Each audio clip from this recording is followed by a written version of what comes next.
Paste பண்ணிக்கோங்க. Okay, paste பண்ணிட்டு இப்போ பொசிஷன்ஸ் வாங்க. பொசிஷன்ஸ்ல நீங்க கரெக்டா செலக்ட் பண்ணணும். எதை செலக்ட் பண்ணணும்னா இந்த இடத்துல இருக்கு பாத்தீங்களா, இதை கரெக்டா செலக்ட் பண்ணிட்டு ஆட் கொடுத்துருங்க.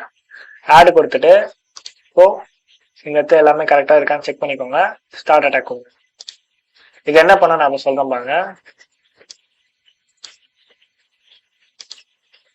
இப்போ இங்க பாத்தீங்கன்னா ஃபைல் போட்டு // போட்டு அந்த யூஆர்எலுக்கு கரெக்டா வந்து ரெக்வஸ்ட் மேக் பண்ணணும். ஓகேவா, இதுல லென்த் அதிகமா இருக்கா அப்படின்னு பார்த்து நீங்க சூஸ் பண்ணணும். இது வல்னரபிளா இல்ல, ஓகேவா, பட் வல்னரபிளா இருந்ததுன்னா லென்த் எது அதிகமா இருக்கோ அதோட வச்சு நீங்க இந்த இடத்துல ஃபெச்சா இருக்கா அதாவது இமேஜ் அப்படின்னு சொல்லிட்டு நீங்க பாத்துக்கலாம். ஓகேவா, ஸோ ஈஸியா வந்து நீங்க அப்படி பாத்துக்கலாம்.